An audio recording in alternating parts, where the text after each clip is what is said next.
We've got a lot of stuff to cover. My name is Stuart Rockoff. I'm Executive Director of the Mississippi Humanities Council, and thank you for coming to our Special Ideas on Tap series about the future of public education. Let me talk a little bit about how this program came about.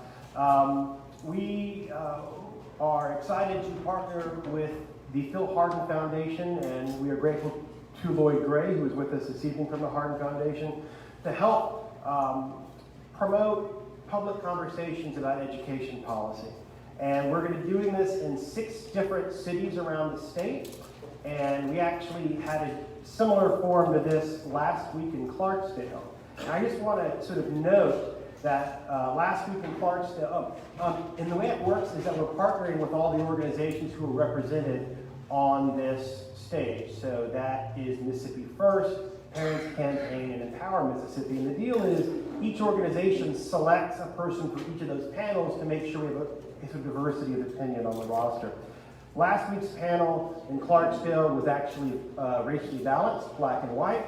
And tonight's panel, as you can see, is not. So I do want to sort of note that and apologize for that, but just have you kind of understand how this sort of format sort of came about. Also, I want to mention that on May 16th, so each city is having 2 programs. The first is essentially this program, which is about these sort of ideas and different philosophies behind education reform. And the second session really focuses in on local issues. And so I want to plug to y'all May 16th here in Jackson. That's a Thursday. Usually it's Tuesday, but that next Tuesday actually is the school board meeting for like JPS. So we've shifted it to Thursday because we are very excited that Dr. Eric Green will be on the panel, as will Rhea Williams-Bishop from the Kellogg Foundation. We're working on other exciting people as well. So this conversation today will look at education broadly, and next month on May 16th, we'll really focus in on Jackson Public Schools, the Better Together Commission, and the changes that are occurring there. All right. So, what are we trying to do here as the Humanities Council? Well, kind of the goal for this series is to engage with the ideas and philosophy behind the policy debates that we are all sort of familiar with. And as I've studied this, what I've realized is that, this is not really a technical issue, but rather these differences reflect different values. So our goal is to better understand values. But I urge you to listen respectfully to our panelists, even if they say something that you don't agree with. In fact, I can pretty much promise that everybody in this room is going to hear at least one thing that they don't agree with, all right? And I promise at the end we will have time for audience questions, so you will have a chance to engage with the panel. So I'm going to introduce the panel, and I should tell you that I drew all of this text from the websites from these organizations. In the center here is Nancy Loome. She is the Executive Director of the Parents Campaign. Their vision is to engender a public education system that affords all students excellent public schools so that children can become what they dream. Their mission is to ensure a brighter future for Mississippi children by promoting better public schools through parent advocacy. By giving parents a means by which their voices can be heard, they are working together to change our state for the better.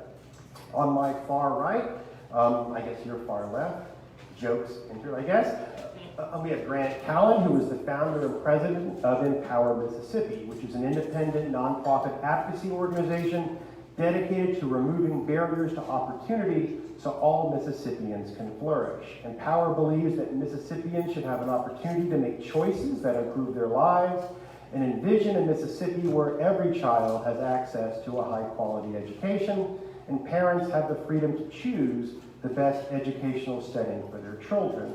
I should also note that Empower has been very active in working for criminal justice reform in Mississippi, and we've had Empower folks on our panels on that topic in the past. To my right is Rachael Kanter.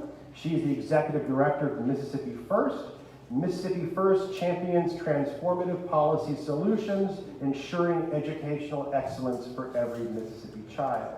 They are dedicated to advancing the best education policy ideas through research and car alarms, No. And analysis, public awareness, and issue education, advocacy, implementation, and evaluation. Please welcome our panel. And thank them, because when I had this idea, I'm like, hey, you want to travel all around the state and do the same form 6 different times? They all agreed to do it, so thank you for that. Maybe one will be a little bit different, I promise. But I'm a historian by training, so I wanted to begin by giving a little bit of context on the history of public education, very short, of Mississippi, because I think it'll help put tonight's conversation in context. And if you go back to the earliest years of white settlement in Mississippi, the issue of public education comes up. In fact, in an 1802 address to the territory legislature, Governor W.C. Claiborne spoke about the need to have free schools. And he said, quote, the very preservation of, it's important to know, school was seen as sort of a luxury item. Farmers felt like they didn't really need it. Craftsmen learned their trade through their apprenticeship system. And of course, a majority of the population of Mississippi were enslaved, and it was illegal to educate them. Wealthy Mississippians sent their children to private schools or hired private tutors, and there was no consensus among the elites that a taxpayer-funded system of public schools would be beneficial for the state. What changes is the Civil War. After the Civil War, with the Reconstruction government, they created in 1870 the first system of public schools. Certainly a big part of that was a response to the 436,000 people who had been emancipated from slavery and who needed to be educated. So 1870 school law establishes a statewide system of free schools to be financed by a school tax and authorized school boards in counties and municipalities to build schools to meet local demands. That should sound very familiar to y'all. This is occurring during a period of growing state power. That is not a coincidence in the growing significance of state government. It's also important to note that those schools that were created originally were segregated. Coming out of the Civil War, it was thought having integrated schools would be too much too fast. And this separate system of white and black was codified in the 1890 Constitution. And so Mississippi, for the next 80 years, had a dual system of public schools. Separate, and as we know, unequal. And I encourage everyone to go to the Civil Rights Museum here in Jackson and see the photographs of what African American schools look like and what white schools look like through the 1950s. This system was challenged by the Brown versus Board of Education decision in 1954, and as you probably also know, if you've been to the museum, Mississippi was particularly resistant to this ruling. In the mid-1960s, as a way of avoiding true integration, they created in many municipalities a freedom of choice policy as a way of kind of preserving segregation. Also in the 1960s, the legislature created a system of tuition grants to help white families afford private schools, which were mushrooming, growing all over the state at the time. This growth increased significantly in 1970 after the federal courts ruled that the state must finally integrate its public schools. And in many parts of the state, large numbers of whites left the public schools to establish private academies to maintain racial segregation. And this, in fact, was encouraged explicitly by the White Citizens Council, who actually opened up their own council schools. Before 1964, there were only 3 non-parochial private schools in the state. By 1970, there were 236 total private schools in the state, and the number of private school students increases significantly during this period. And in many places, public resources were used to support these new segregated private schools. So after integration, Mississippi has struggled with its educational outcomes in terms of rankings. A few significant sort of legislation that I want to mention is 1982, when Mississippi, so prior to 1982, Mississippi was the only state that didn't have a public kindergarten program. Only 45% of children who started first grade finished the 12th grade, and the state had the nation's second highest illiteracy rate, and only 1 in 20 children attended preschool. These were the facts that led to the pushing and the passage of the Education Reform Act of 1982. And while that's kind of sort of looked back on as this great success, it's important to note that it was not easy. It was a big fight, a hard fight in the legislature. In 1997, the legislature passed the Mississippi Adequate Education Program. The goals behind that were to help raise student achievement and to shrink the funding divide between wealthy and poor districts. Created a funding formula to help ensure a basic, and to use the word of the term used in the bill, an adequate level of school funding. Since the formula's creation in 1997, the legislature has fully funded it only twice. So with this background, I want to begin our conversation. And the way that I'm sort of structuring this, since I know there's significant differences of opinion here, is to sort of start broad and then focus in more specifically. So let's start with a basic foundational question, which may seem obvious, but as we learned from the history, is not necessarily. What is the importance of having public schools? We know that that issue was debated in the mid-19th century, and after the Brown decision, there actually was discussion about closing the public schools rather than integrating them. So, what is the importance of having public schools? Why are they important? And if I can rephrase it, should the government offer free education to its citizens, and why? Who wants to start? That's a long intro. I'll start. Go ahead. Yes. We decided as a civilized society long ago that education was critically important for all of us. To educate everybody was really important to all of us for a variety of reasons. We all do better when we all do better. And that will always be true. We know that quality of life for all of us improves when we have an educated populace. So even for people who do not themselves decide to directly participate in the public education system, those people benefit from the public education system because they benefit when their neighbors and the other people in their communities are more highly educated. We know that economic development improves. We know that crime rates go down. And quality of life for everyone generally improves when we educate everyone. So that is worth our community investment. We decided long ago that that was a worthwhile endeavor for everyone to contribute a little bit. We knew that individually, as individuals, we couldn't afford quality education for everyone if each of us was responsible for just our own. And so it takes a little bit of contribution from everyone, including people who don't have any children or have children in school, to create a system of public education that is of high quality and that every single child has access to. It is one of the most important things that we provide in our society. Grant, what do you think? Well, I certainly agree that a high-quality public education system is critical. This dates back to Thomas Jefferson and some of the original founding, at least in America, some of the original founding fathers thought an educated citizenry was critical. However, I think most of the disagreement you'll see is not between the promise of public education, but what is the reality of public education in Mississippi. And so when you look at the promise of public education in Mississippi, we think about the promise of having all children educated and the promise of having a great equalizer that helps the haves and the have-nots both get a great education, and the promise of preparing kids both for college or for life. Unfortunately, when you look at the reality of public education in Mississippi, none of those things are achieved have been achieved the way we would like them to be. When you look at Mississippi's public education system, this system disproportionately hurts those that are African American, those are poor, and those with disabilities. And it's critical that we do something about it. Look, 82% of students in failing districts are African American. That's unacceptable.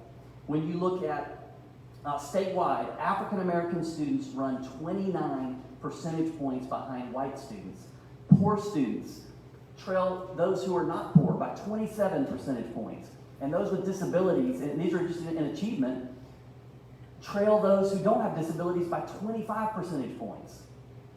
So are we preparing kids for college? Are we preparing them for life? Well, 47% of Mississippi students who graduate our public schools when they get to college, 47% have to have remediation in math. 32% take remediation in English. This is not to beat up on the system. This is to say, let's get back to the promise of education and recognize the product we're delivering today is not helping the least of these. And so we have some ideas, and I know there's some other ideas We'll get there, yeah, about absolutely. ways we can improve it, but let's be real about the distinction between the promise and the reality. Yeah, fair enough. So Rachel, talk about what you see as the importance of public education foundationally. Sure. So if you ever in your life had the extreme pleasure of taking an education policy class, the very first I class think it might count as an education policy. will be about what is the purpose of public education. And all of the reasons that Nancy enumerated are true. There are personal reasons that we want to have public education in a democracy, lowercase d, or a republic, lowercase r. And those are for each individual to reach their own human potential and live a happy and productive life. There are civic reasons for us to have public education, which is that we all collectively are part of a system of government that requires an educated populace. There are economic reasons to want to have a system of public education, and that include making sure that everybody, can have a job, that the country is able to meet its financial obligations, provide for a common defense, et cetera, et cetera. We could go ad nauseum on each of these.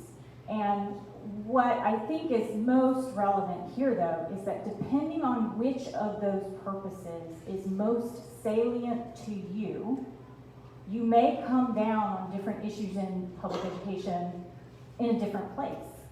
If you think public education is primarily for a civic purpose, then you might have a very different opinion on something like whether or not school integration should be a primary purpose and a primary goal of our education system. If you think the purpose of public education is primarily economic, you might have very different opinions on whether or not we should really go hard on job training for kids before they leave high school.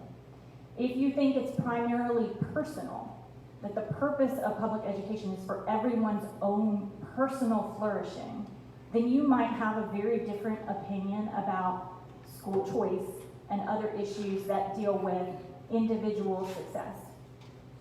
So, I think that this issue does go to the heart of what many of the disagreements are. We may all think all of those different purposes are important, but we may weight them each slightly differently, and we may weight them slightly differently depending on the circumstances.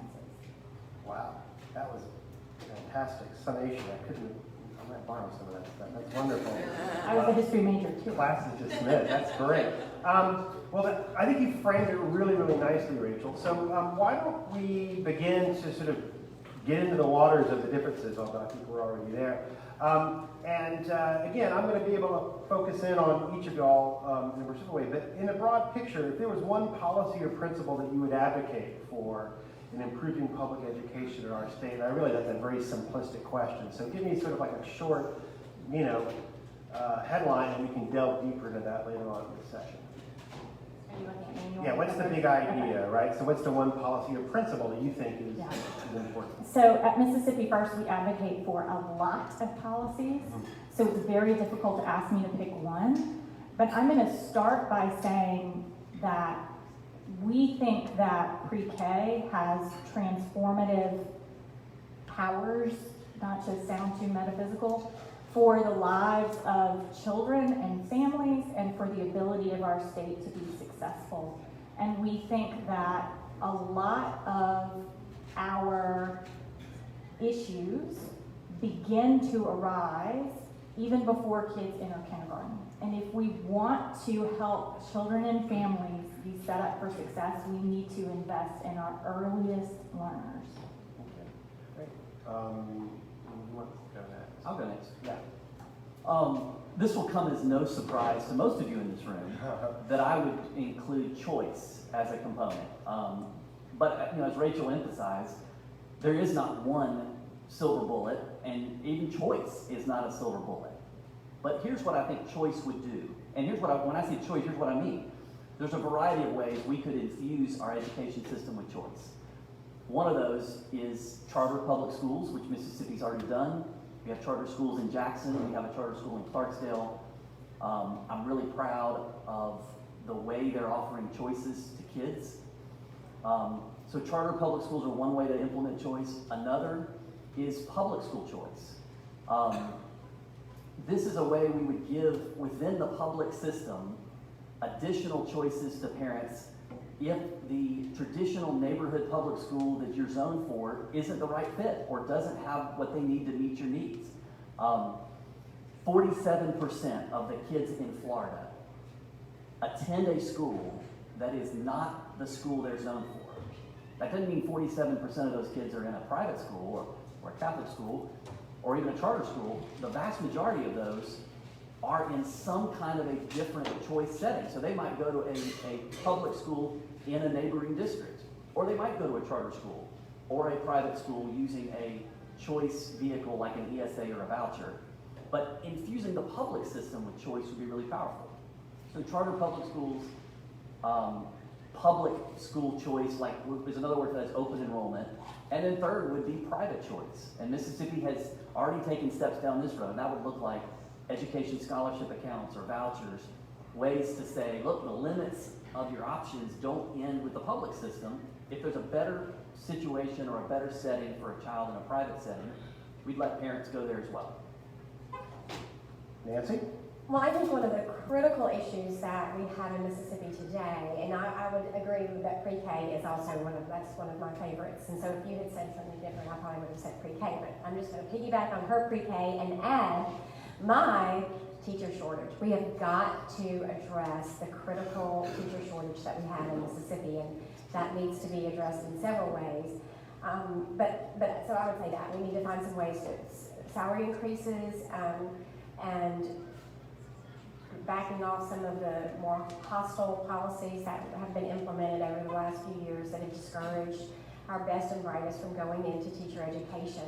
And then we also need, kind of in that same vein, to take a deep look at our teacher education programs at our universities and make sure that when our teachers graduate with those teaching credentials, that they are ready to go and know everything that they need to know to hit the ground running as first-year teachers. Great. One more broad question, and I think actually Grant kind of touched on it, but y'all are all involved in sort of the big world of education policy. What are some of the models from other states that you think have been successful? I mean, what can Mississippi learn from those examples? I know Grant mentioned Florida, which was a public school choice.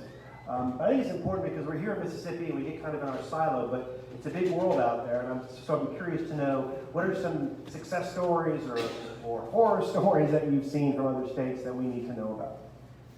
Well, I'll start. I think that depending on the public education issue that you're focused on, there are different states that lead and lag. Some states do some things extremely well and they do other things pretty poorly. I think if you want to talk about a state that is consistently at the top of the pile, you have to talk about Massachusetts, and you have to talk about the education reforms that they started to put in 1993 and the impact those have had over a long history. They started around the idea that we're going to have rigorous educational standards. Sound familiar? They started with that in 1993.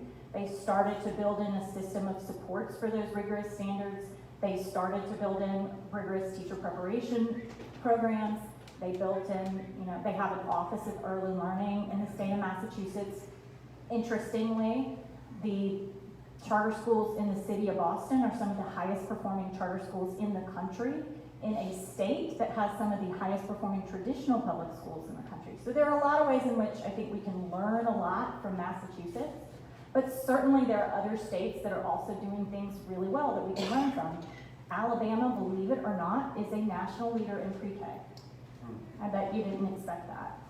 There are other states that similarly have, really fantastic policies around whether it's charter schools, whether it's teacher preparation, that they're doing really rigorous, interesting thinking around teacher preparation. Louisiana is really leading the way right now on how to think in a new way about testing and whether or not we can streamline testing, make it better, and make it more connected to what teachers are teaching in their everyday curriculum, so that when those tests are given, teachers see it as a valuable measure as opposed to this thing that they have to do for purposes that maybe don't have anything to do with what they feel like they're doing in their classroom every day.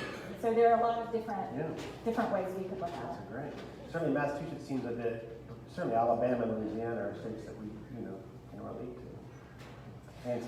Right, well, and I would agree with much of what Rachel said, and I think it's important to note as well that Massachusetts really invests in all of those programs. Massachusetts spends about twice what we do per student.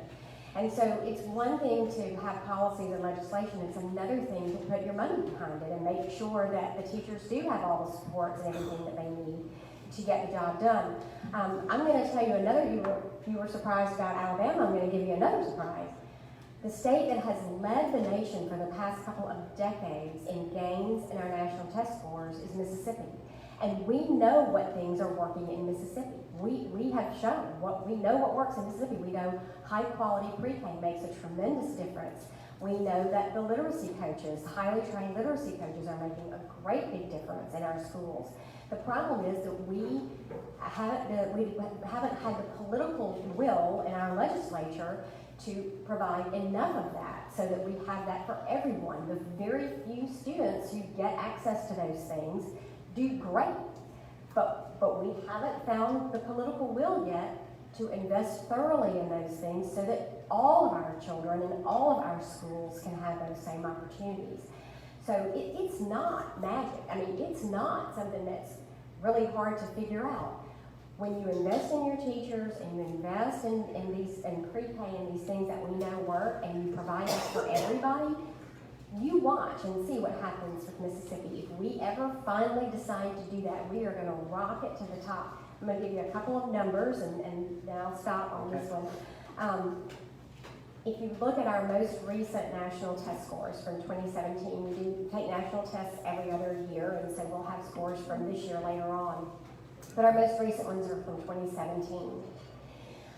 If you disaggregate, so the thing that we know is that there are certain experiences and resources and things that all children need to do well.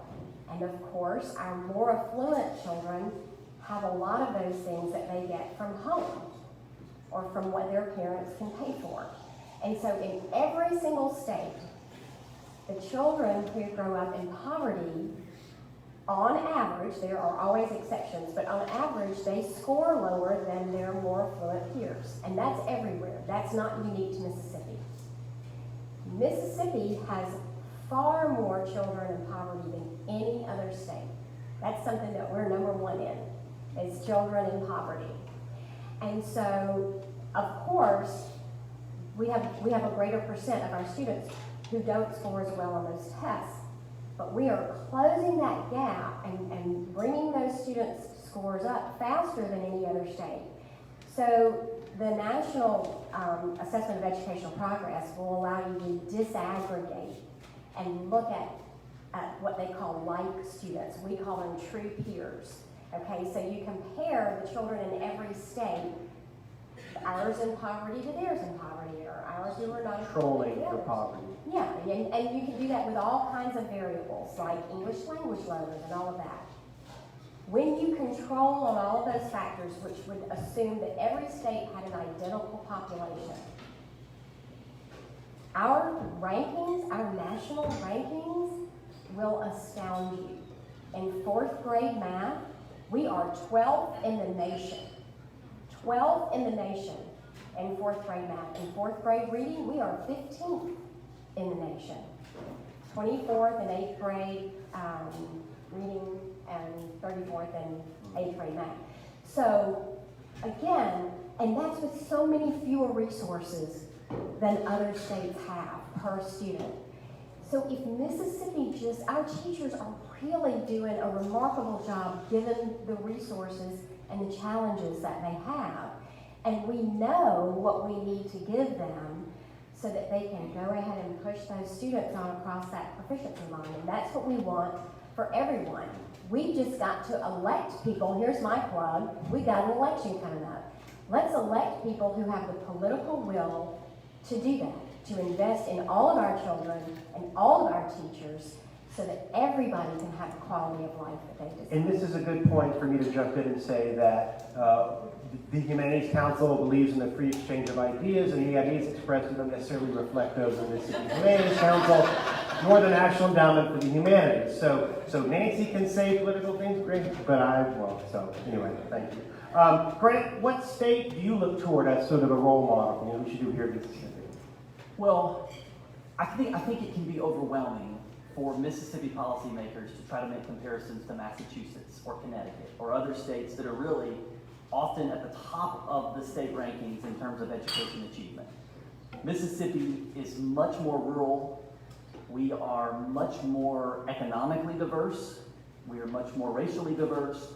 And you can't really compare apples to apples for Mississippi to a state like Massachusetts. So I like to look at states like Florida or Louisiana or Arizona that have they face some of the similar challenges that we do.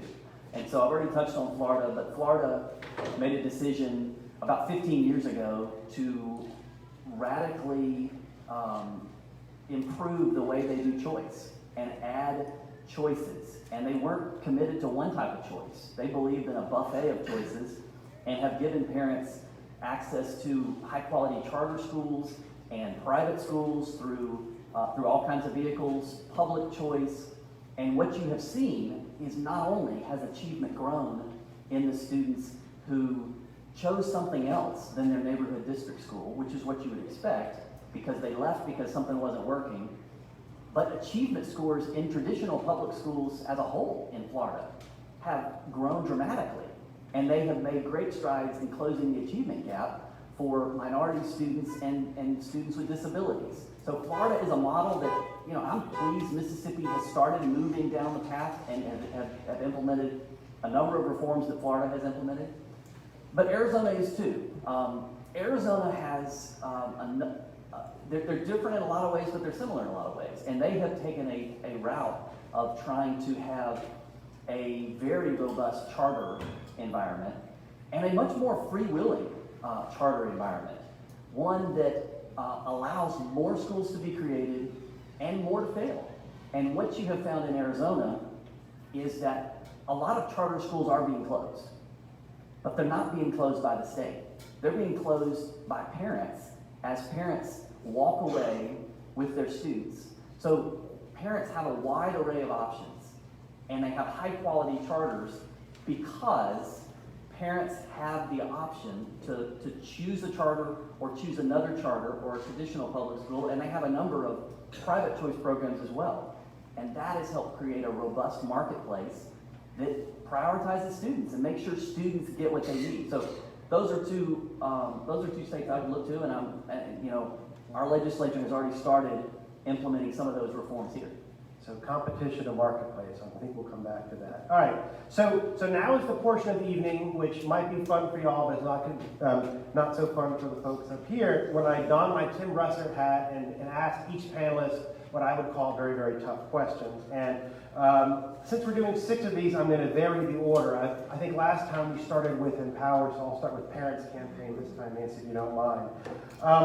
And the Parents Campaign advocates for increased funding for public schools, but is funding the primary issue? Will educational outcomes in Mississippi improve if we just spend more money on the current status quo system? And as sort of a sub-part of that, I know this is a long question, how can we make sure that this money is spent effectively? That it reaches the classroom instead of going towards administration, as the state auditor has recently charged? Well, the first thing that I would say is I think none of us want the legislature controlling the details of what happens in our local school districts. That is something that we do not need laws to tell us how to do. We have a variety of communities, and that's why we choose our local school boards, and those are the people who have the final say over what happens in our local districts. And so I think we want, for the most part, we want those decisions made locally so that they can look to what our local children need in our local communities and what works well there. Okay. But we also want to have, we have statewide standards so that we know that all children are working toward a certain set of high quality standards. Will money by itself solve problems? No. But every single thing that is needed to provide high quality education costs money. And we know that if we want to, for example, if we want to recruit our best and brightest into the field of teaching, we have to pay them well enough so that they aren't agreeing to a life of financial hardship if they sign up to be teachers. That's just ridiculous. Those are the most important people in our society. They are creating our doctors and attorneys and doing the most challenging and wonderful work in our society, and we should pay them as the professionals they are. We need high quality pre-K. That's not free. We've chosen to go to a more technology-based system of education where we have one-to-one initiatives and students use the internet now for research projects and that sort of thing. And when we don't provide that in every community, we create real disparities. So money in and of itself is not a solution, but every single thing that is a solution costs money. And so money matters. It matters a lot. In terms of sort of administration and Okay, the administrative costs. Okay, so the state auditor's report, if you've read about that, it was pretty clear that what that was a political hit piece. It wasn't an accident that it came out right at the end of the legislative session, and that it kept focusing on how much of a pay raise could we have given teachers if administrative costs had not increased at all in 10 years. And what was lumped in, and we're going to do a public records request so that we can really see all the details, because this, it was also revealing, I thought that it said, if you want to see the whole report, click here. And it went to the same 3-page summary that was the report in the first place. There is no whole report. So we're going to do some public records requests and get the numbers behind the numbers. But he gave us some hints as to the things that were actually included in those administrative costs. And he suggested that should have been used instead to provide teacher salaries. First of all, there were federal funds in there that it's in many cases a violation of federal law to use those funds to supplant state funds. You couldn't use them that way without the auditor's office would come after a school district that used their funds that way. They included facility acquisition and construction. So if you had to build a new school because your school district was growing, he thought you shouldn't have done that. You should have used that for teacher salaries in the whole state somehow. I mean, the whole premise is just ridiculous. It's a methodology. Yeah, it doesn't work. The other thing too is to remember that administrative costs are things like technology, buying a photocopier, replacing your heat air unit, which are all things that are subject to inflationary pressures, okay? Unfortunately, our legislature has not passed teacher salary increases like they should have, and so teacher salaries have not kept up with inflation.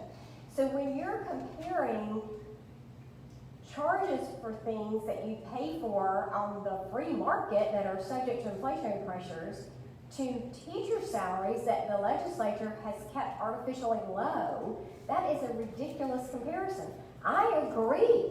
It is terrible that our legislature has done such a poor job of increasing our instructional costs. We should be paying our teachers better and more. But that's not the job of the local school district. That's the job of the legislature. We recently did a look at, we compared every school district's MAEP allocation, that's the way the state funds that they get from the state, to what they spend on teacher salaries in each school district.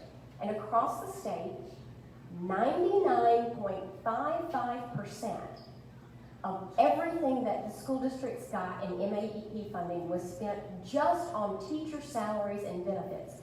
No instructional materials, no principals, no superintendents, no secretaries, only teacher salaries and benefits.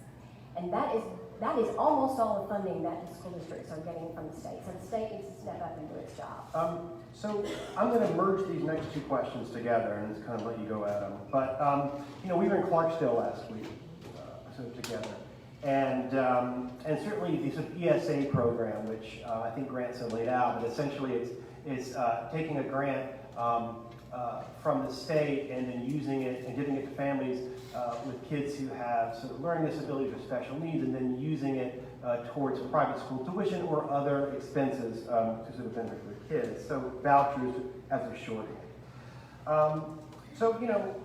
Certainly support for the status quo public schools is certainly easy to do in a place like Rankin County, Oxford, Clinton, places that have excellent school systems. But being in a place like Clarksdale, like on the Delta, where the school districts really struggle, how do you respond to parents in places like the Delta or maybe Jackson that have struggling public schools who see charters or private school ESAs as their best chance to give their children a good education? And this is the merging part, and the idea of vouchers is not that foreign. So for example, Pell Grants for college. I get a Pell Grant from the federal government. I can spend it at Millsaps or I can spend it at Mississippi State, public or private. Why shouldn't it work that way with K-12 education? Well, and let me say too that there's a huge difference between charter schools, which pretty much play by the same rules that traditional schools play by. They take the same state assessments, they are held to the same standards, they are subject to the same accountability model, that sort of thing. And so there's a huge difference between that and a voucher. So basically what a voucher, when you talk about choice, it's a lot more than choice. What they're saying is they want to use our tax dollars to pay tuition at private schools. And if you look at the way that the law is written, the voucher law that is supposed to be for children with special needs, the parents don't get the choice. The parents are not given the power. All of the power is given to the private schools. And the law is written intentionally that way. Let me give you some examples. The first thing that the law says, and remember, this is supposed to be for children with special needs, and the allegation when this law was passed was that the children in the public schools were not doing a sufficient job of serving the children's special needs. The law says that to be eligible to receive the voucher, the parent first must relinquish the child's right to special education services. The next thing it says is that the schools, private voucher schools, do not have to provide any special education services at all. In fact, one of the schools that receives voucher funds is Columbia Academy. On their website, they have a notification to parents that says, heads up parents, we don't provide any special education services at all. So if you send your kids here, just know they're not going to get any special education services, but they get this voucher funding for special needs. It also says that the schools don't have to change their admission policies. They can pick and choose which students they want to admit. And what we know from the peer report is that many of the children, in fact, of all the children who've been given the vouchers, only half of them have used, less than half of them, have used the vouchers. And the parents, when asked why, the parents said it was because the schools didn't admit their children, or they couldn't find a school that met the child's need. So this is simply not an appropriate use of taxpayer funds to fund a system of schools that has no accountability. The law also says that they cannot be required to tell us anything about the way that they spend our funds, the quality of education they provide, or anything else that they do with these funds. One more thing that we know that I think is important to know from the peer report is that the schools that responded, of course, not many of them did respond to the survey because they don't have to tell us anything that they're doing with their state funds that they get. But the schools acknowledge that most of the time in these schools, they were not serving the needs of the children. They're not required to, and they don't. But even when the children were being served, it was the public schools that were coming over and providing the special education services to the children in the private schools, because federal law says that public schools must use a portion of their federal special education funds to serve children in private schools. And remember, the voucher schools don't have to provide any information about what they're doing or who they're serving. So the private schools aren't telling the public schools that these are voucher students that they are serving. Remember, their parents signed away their right to receive special education services, but the public schools don't know that they're voucher students. And so we're using our resources in our public schools to go over to the private schools and serve the children with special needs. In the meantime, the private voucher schools are getting far more money per student than what our typical child gets in a public school, about $1,500 more, because the assumption is that they are providing more expensive special education services. They are not. They are pocketing those dollars, and the public schools are serving those students. So it is, the system, that's a ridiculous thing to ask taxpayers to foot the bill for. It'd be one thing if all the schools wanted to play by the same rules, but they don't. And so again, the choice is not really the parents. The choice is all given to the private schools. Thank you. All right. Well, I guess it makes sense to go to Grant next. And feel free to respond to those if you have issues. But I think she raises a good point at the end, which was actually on my list of hard questions for you, which is, how should we hold private schools that receive public money accountable? Why shouldn't they be held to the same standards and testing requirements as public schools? Well, I think we have to recognize a couple of things. So one is there are a lot of different views on what does accountability mean. So a public education system that has a vast amount of accountability, that leaves students trapped in schools that do not meet their needs, that spend decades and decades failing students, not preparing them for life, not preparing them for college. That's not an accountable system. That's a system that gives you information so we can label them and say, hey, that's an F district. That provides no hope or no opportunity to the parents of students who find themselves in that situation. So true accountability means accountability to me. If I come and eat dinner here at Howland Mouse and I don't like the food, I can choose not to come back next time, and therefore they are accountable to me. They're accountable to make sure they provide a healthy food that doesn't give me food poisoning. They have an obligation to provide good service at a price that's reasonable, or else we might go somewhere else. So the best form of accountability is accountability to the person who's being served. And ESAs provide that direct accountability. Parents and students are able to keep their schools accountable to make sure their needs are being met, because if the school doesn't meet their needs, those parents can go across the street or across town, or they can return to traditional public school. So it's important that we draw that distinction. But I think it's also really disingenuous to say that private schools are the ones making the choice. This program, created by the legislature in 2015, if you read the law, it's very clear that parents retain all the power in this program. Parents are the ones who receive the funds. Parents are the ones who are choosing which school is the right fit, or unchoosing a school they decide is the wrong fit. So parents have the control, and that's the piece that has been missing in our traditional education setting. And I think we would all agree, and education advocates across the country would agree, parental involvement, no matter what the school, parental involvement is key.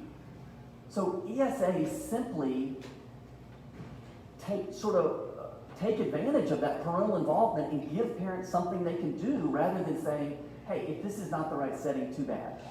But I'll also mention, we got to remember this program didn't come out of thin air. This program was created by the legislature as a response to a problem. Before 2015, 23% of students with special needs were graduating high school. Only 23%. So the vast majority of students with special needs in Mississippi were not graduating. And when you talk to these families across the state, and we have talked to hundreds of them in every corner of the state, parents are pulling their hair out because the system has failed them. And many of these are public education advocates who believe in public education, who have other kids who are doing okay. But they're pulling their hair out because it has failed their child with special needs. And they're not against increased funding for education. They're not against teacher pay raise. They're not against any of this. They just want their child to learn to read. And the public education system was not doing that. And so the program was created not to replace traditional public education, but to give an alternative where it's not working. I think this is critically important to the way we think about choice. Choice has never been about replacing traditional public education. Choice is about recognizing that the reality of public education today in Mississippi is that we are leaving behind the kids who need it most.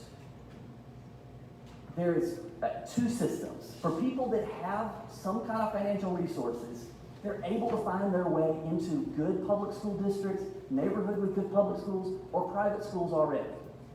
We're not talking about that. Choice is about those who are falling behind, who are being left behind, and it's happening in every community across the state. Even our wealthy, highly rated school districts are leaving behind children of color, children that have disabilities, and children that are in poverty.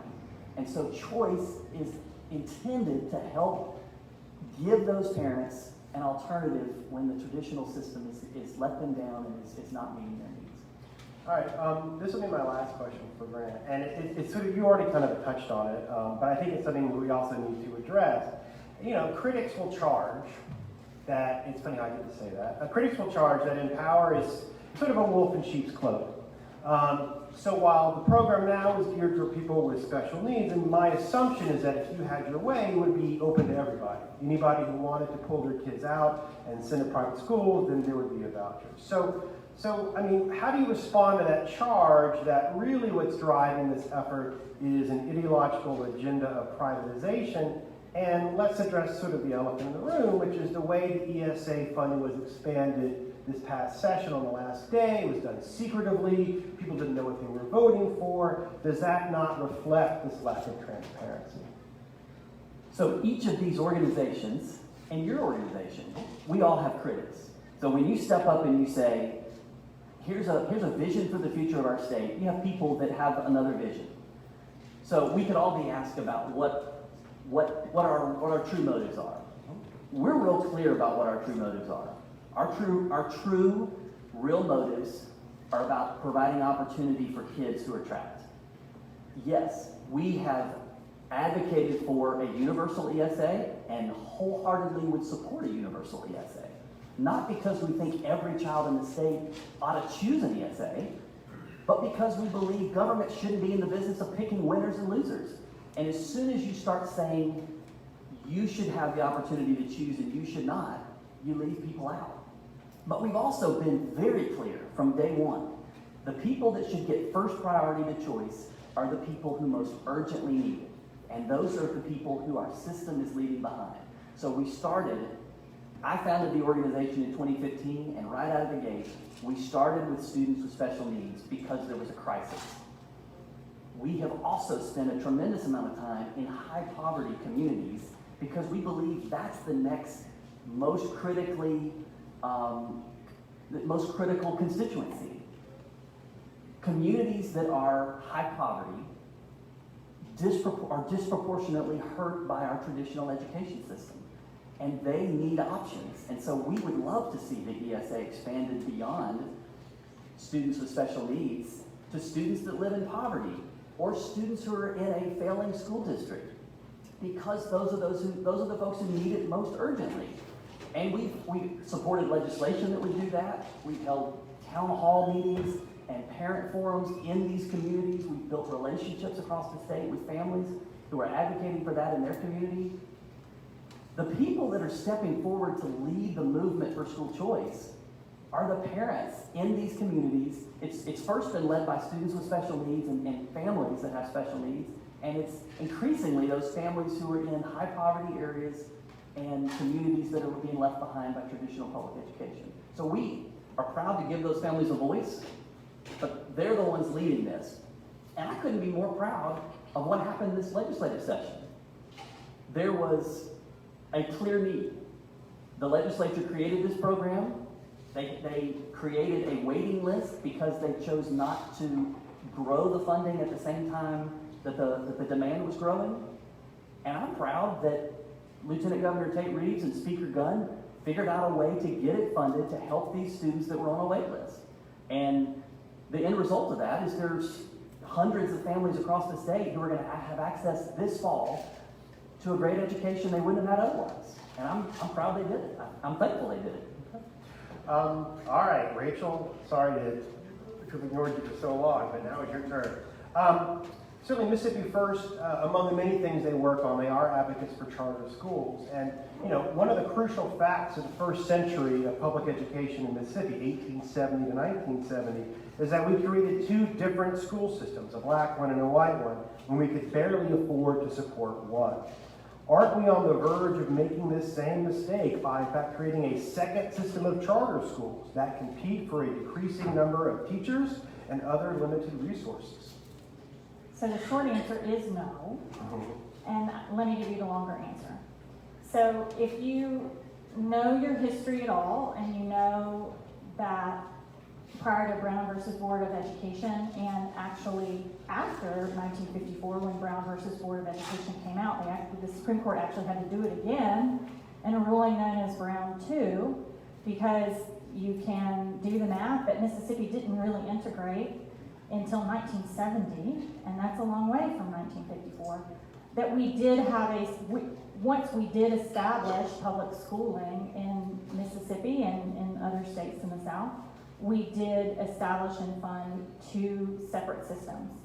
And that was on the basis of race, and for the purpose of racism, and for the purpose of keeping African American people in a second-class citizenry. Because between 1865, when the Civil War ended, and 1964, we had 100 years of Jim Crow. And so even though we have the 13th Amendment that outlawed slavery, the government, in a variety of ways, including public education, came up with increasingly interesting ways to make people feel and have to live as a second-class citizen. And that is our history. And part of that history is that when, in 1970, when the court said, no, really, you have to do it, part of that history is that Mississippi then came up with all sorts of creative ways to try to, make it not be true. And one of those creative ways is that they used something called freedom of choice. And the essential idea was, the thinking behind it was that there's no way white people are going to choose black schools because of how we have underfunded and under-resourced these schools over a 100-year period. And that will create segregation that even though it's not legal, it's still de facto. And because that choice, freedom of choice word, phrase, because of that history, a lot of people have connected that history to the modern charter school movement, which started in 1991 in Minnesota. And I think it's understandable for people here who know that history, who lived that history, to be afraid of what charter schools are. But the reason that Mississippi First supports charter schools, and the reason that you see charter school supporters, especially black charter school supporters in other cities, is because what has happened since 1970 is that we have seen the way that money and power and resources have been pulled out of our system or have declined in our system, and that majority white, majority high wealth communities have continued to find legal ways to segregate themselves. So you see this in the way that people move. Because one of the things that happened was that after 1970, the states, one of their responses was to try to bus people across housing lines, because housing is very segregated. And the Supreme Court came along and said, well, you can bus within a school district, but you don't have to bus between school districts. So that meant people could move to places to self-segregate. And so what has happened in our cities like Jackson is that you see a hollowing out of the city. You see white people with money who have moved to the suburbs. They've moved to Clinton, they've moved to Rankin County, they've moved to Madison. And then in the 90s, you saw the black middle class starting to do the same thing, because our government systems have begun to erode. That money, that power has started to erode and go to other places. And when advocates like me came along and looked at the system, and we look at who public education is serving in the city of Jackson, it is almost 98% black, and it's almost 98% low income.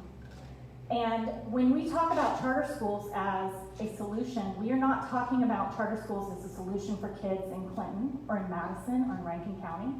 We're talking about what do you do if you live in the city of Jackson and you don't have open to you public education system like the one in Madison, like the one in Rankin, because you can't afford to buy a house there. This is where your job is. This is where your family connections are. Charter schools serve in Mississippi, we have written the law this way, serve the very same kids that you see in a traditional Jackson public school. If you go into any of our charter schools here, the kids are going to look exactly like the kids in Jackson public schools. Consistently, whenever we post about charter schools on our website, somebody comes along and says these are white segregationist academies. And it's so interesting because obviously that person has never stepped foot in a charter school, nor have they read publicly available information about our charter schools. These charter schools are providing a choice for the very people that the government historically has tried to lock out of centers of power, centers of money, centers of opportunity.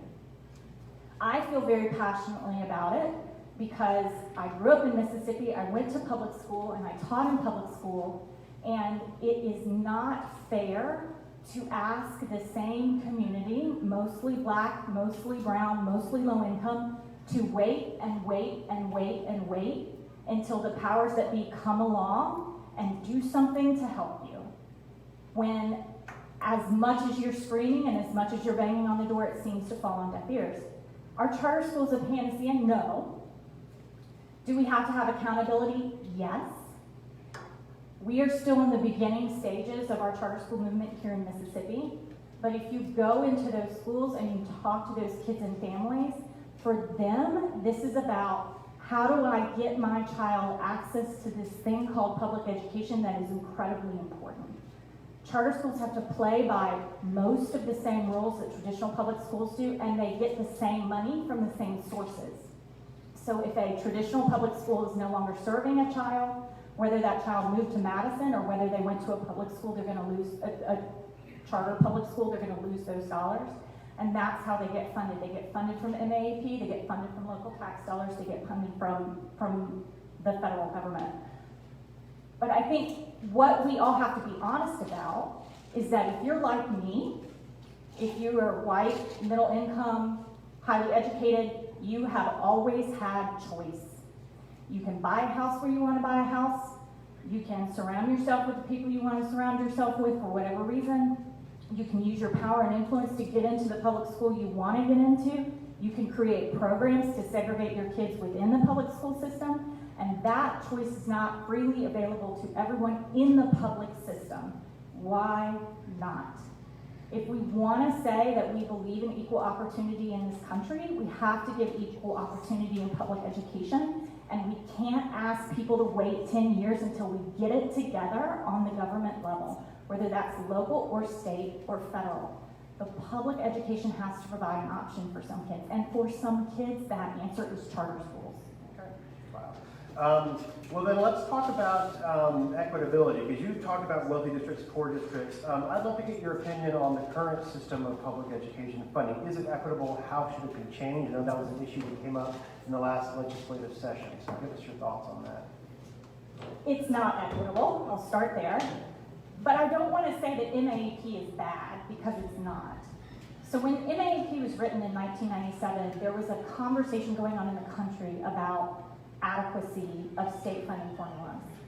And mostly what MAEP was written for was to try to make it more equal between wealthy and poor districts to prevent a lawsuit, because we were one of only, I think, 5 states in the country that didn't get sued because we provided unequal funding. There was such a vast funding disparity between school districts. And MAEP went a long way to solving that problem. And if you look at equitability across low-income and high-income districts, Mississippi is actually on the pretty good side of that equation. Now, overall, the funding is low, and you can argue it's too low. But in terms of, is it equitable? For the most part, MAEP did work in that way, but that doesn't mean MAEP is perfect, because it's not. It has several loopholes that mean if you are an extremely wealthy school district, you are subsidized by the state to the detriment of extremely low wealth school districts. And when I say wealth and low wealth, I mean property wealth. I don't necessarily mean the wealth of the people who live in the school districts. Most of the time, those two things are correlated, but sometimes they're not. For example, there is a school district that has a very high taxable industrial plant, and the population in that school district is extremely poor. But there are very few students in that school district. And the plant that is there, the tax revenue generated off of it is extremely high. So they could fund themselves 3 times over just on the taxes from that plant. But they still get state money, even though that means that they're able to provide so much more money per child than everybody else. One of the things I think we have to have an ongoing conversation is how do we increase equity so that whether or not you are in a property wealthy district or a low property wealthy district, your school district has the same resources to provide you a quality education. We have to have that conversation. We have to have a conversation around what do we do for school districts as part of that transition. Because we know that you can't just rip the rug out from under people. There has to be like some sort of, bridge to get from point A to point B. But we have to get there because we don't have enough money without drastic changes to our tax code, which is another issue that we could talk about. We don't have enough money to be giving some people a lot more and some people a lot less. So yes, MAP needs to be improved. It's been a couple of decades since it was passed. We can improve it. We know more now. We have more research about what works in funding, and I think it's time to modernize it. Well, I promised that we would have time for the audience questions, so I'm going to dispense with the closing question, and I'll throw it to the audience. Is Ms. Beeman still here? Okay, so here's the thing. So I'm also mindful that I know Rachel was a teacher, but these are sort of thinkers. I don't want to give a chance for a teacher to ask a question or express their opinion. I was visiting with Ms. Beeman before, so I'd love for you to start us off. Okay. Can she get a mic? Yeah. Is that a speed or you want to your Come on up here. Come on up here. To your left. Does that one work? Yes. You can use mine. Okay. My name is Micaiah Beeman. I'm a 10th grade English teacher at Provine High School in JPS. And so we're talking about failure. So we're talking about public schools failing, SPED, people of color. high poverty people. But once again, I don't feel like the teacher shortage has been addressed, because the teacher shortage in public ed is a teacher shortage everywhere. And I don't think, as a participant in the public education system, I don't feel like it purposely fails folks. I think it's the government that funds these places, that other school choices like charter schools, private schools, who continuously to ask them for money for the same system that they're failing, that everybody tends to fail folks. So I think that when we're talking about disparities, how do we address those things like teacher shortage that shortfalls all the systems and creates disparities in all of the systems, and not just singularly rest on the public education system, because it kind of seems like nobody's addressing the big elephant in the room, that SPED cannot be fulfilled if there are no teachers, SPED teachers, which there's a critical shortage there, and you can't possibly be fulfilling federal laws if you don't have those teachers in the classrooms. So for charter schools, public schools, whether or not you have choice or not, and also talking about failure, it has been proven in Florida that they're resegregating because of charter schools, and which is also causing teacher shortage, high turnover, and also disparities in student achievement scores. So how are we not addressing the fact that teachers are an integral part of this, and nobody is talking about how do we get new teachers and retain them? Teacher shortage. Thank you for sharing that. I want to start because actually we have just started a brand new project on this question. So as I said, Mississippi First does a variety of things. We do pre-K, we work on making sure we have a high quality public charter school sector, we work on standards testing and accountability, and now we've started a new project to look at the educator pipeline. One of the things that we are starting with, and this is like very new, is that we are looking at, we don't even know as a state, we have all this data in different systems. We don't even know what our pipeline picture looks like and where the problems are, where the pieces of the pipeline are broken. We know that we don't have as many teachers getting licenses now as we had 5 years ago. What is driving that? We need to look at the data really hard. Is it because fewer teachers are going into teacher ed? Is it because fewer teachers are being successful coming out of teacher ed and then, not just graduating, but then getting the license? Are fewer people who get that degree then deciding not to get a first job in the classroom? What is driving all of those things? And then once people do get that first job in the classroom, how are they persisting, what that experience is like, and what can we do to make sure that all kids have access to high quality teachers? So we are going to look at it from a pipeline perspective and try to figure out what are holes in and how we can fix it. But I think the point is well taken, that we have to have a much broader conversation about whether or not being an educator in 2019 is a sustainable job. Sustainable in terms of economically for families, sustainable in terms of the mental and emotional challenge of what we're asking teachers to do. We are putting a lot on teachers.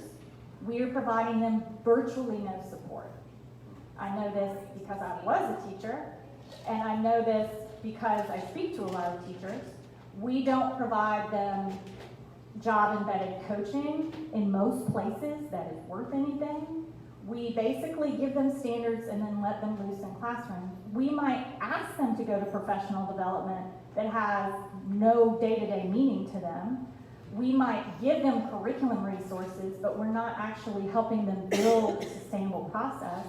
And when you're asking somebody directly out of college in their first job to work 80 hours a week for $31,000, and then you're saying, and in 25 years, maybe you'll start making in the $45,000 range, that is a big ask. We have to rethink the profession of teaching, what it looks like, how it's compensated, how it's supported, and we have to rethink how we are getting people into the profession and how they're trained.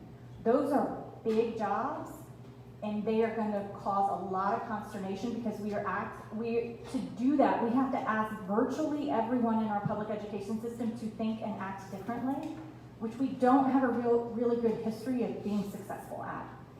And it's going to be pretty bloody if we get from point A to point B, but it's something we have to look at and something we have to focus on. and we have to get beyond sound bites. We need to know that people need to know that teachers go into the profession because they want to have an impact on the lives of children.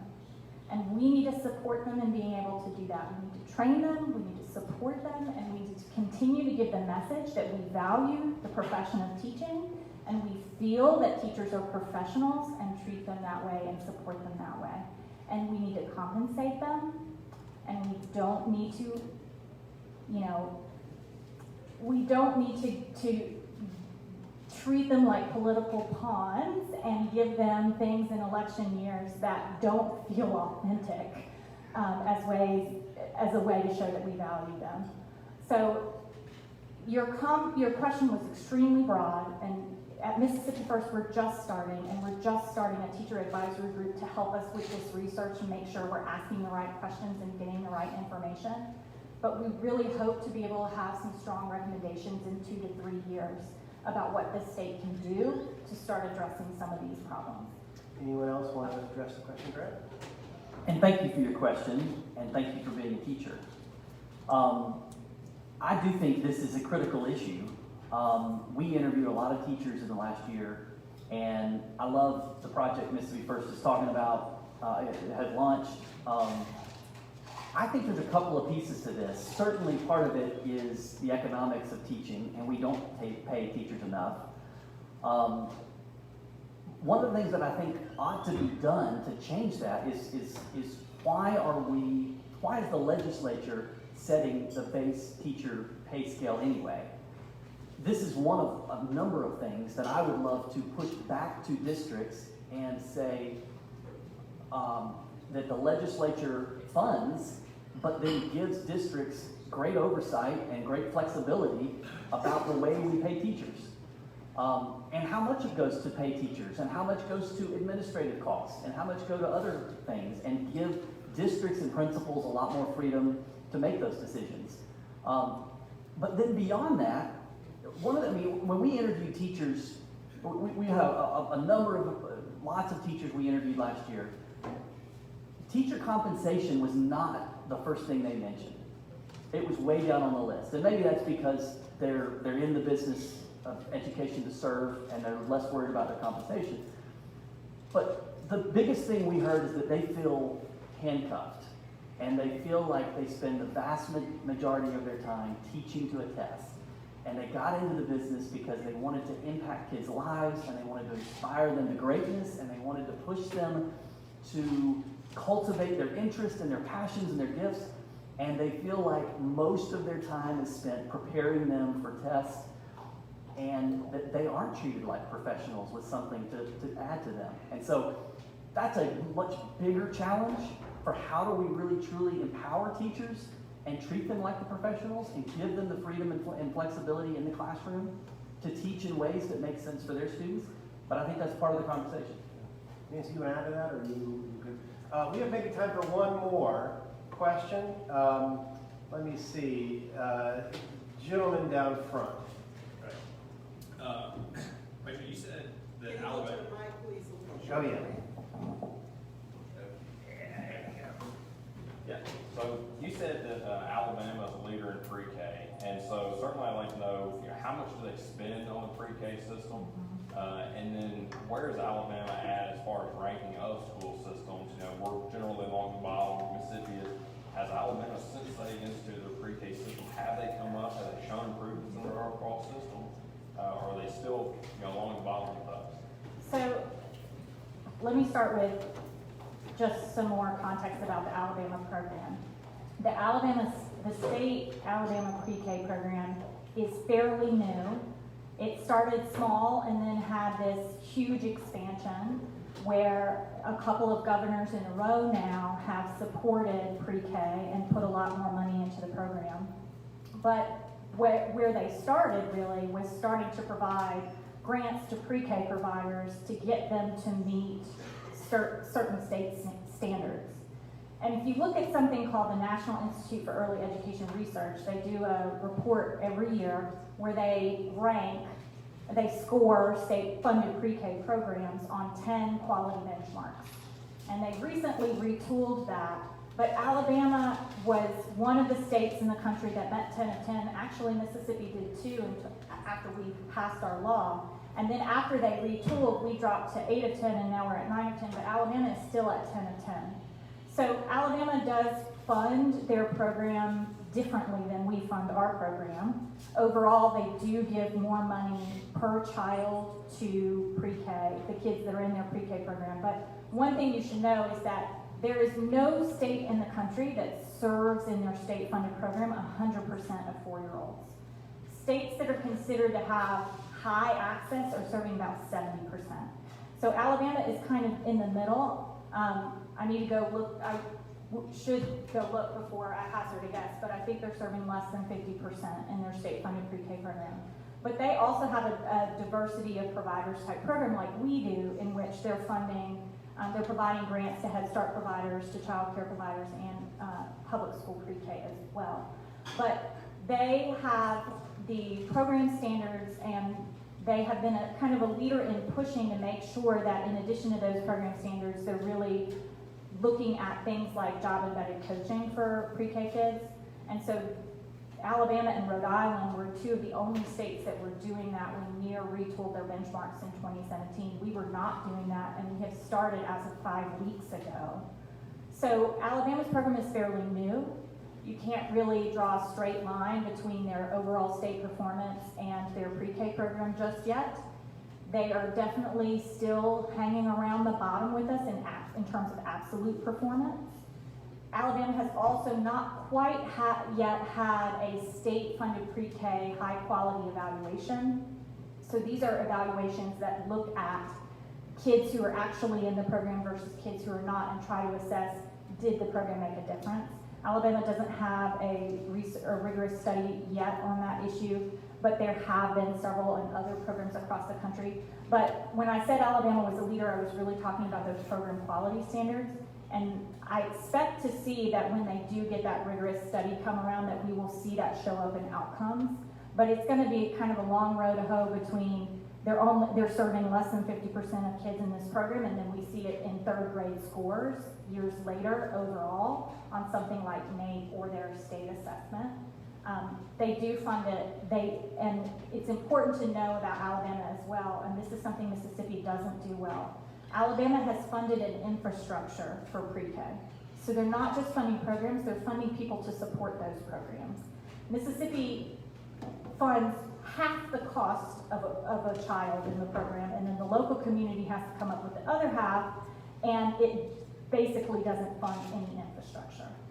So we have a lot of ways to learn from Alabama, but Alabama's putting somewhere in the total of like $20 million into their state-funded pre-K program. We're putting $6.69 million in ours. So that kind of gives you a sense of the scale here. So as you can tell, this is a big topic. That's why we have 6 different sessions to address it. But unfortunately, we've gone over time. So people, if you didn't get a chance to answer the question, I'm sure folks on the panel will stick around and answer it that way. When you came in, we had a sign-in sheet.